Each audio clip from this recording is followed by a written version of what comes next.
అందరికీ నమస్కారం అండి. ఈరోజు విప్లవాగ్ని అల్లూరి సీతారామరాజు జయంతి. మన కానూరు అశోక్ మాతృహృదయ స్వచ్ఛంద సేవ సంస్థలో వ్యాయామ శిక్షణే కాదు, అన్ని విధాలుగా యువతని ముందుకు తీసుకెళ్లటం, అందరికి మంచి ఆరోగ్యం అందిస్తూ ప్రపంచానికి దేశభక్తిని చాటాలన్న ఉద్దేశంతో మన కానూరులో అనేక కార్యక్రమాలు నిర్వహిస్తున్నాం.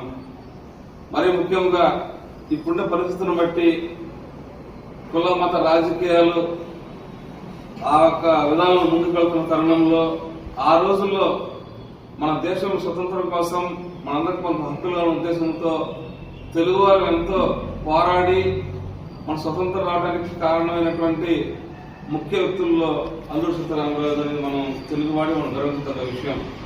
కేవలం 22 సంవత్సరాల వయసులోనే బ్రిటిష్ వారికి ఎదురు తిరిగి తన యొక్క రొమ్ములను చేల్చి కాల్చమని చెప్పి ఒక అల్లూరి సీతారామరాజు చనిపోతే 100 మంది అల్లూరి సీతారామరాజు కొడతారని యొక్క ఆందుతో మనందరికి కూడా ఒక విప్లవాన్ని తీసుకొచ్చినటువంటి మహోన్నత వ్యక్తి.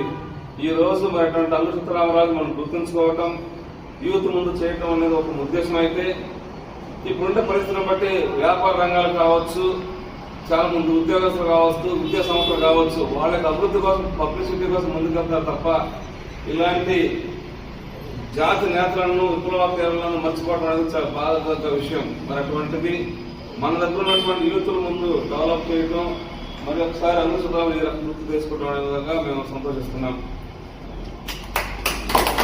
కాబట్టి ఈనాటి కార్యక్రమంలో భాగంగా మేడం గారిని అల్లూరి సీతారామరాజు చిత్రపటానికి పూలమాలను సమర్పించి నివాళులు అర్పించవలసిందిగా కిరణ్ గారిని, అదేవిధంగా మేడం గారిని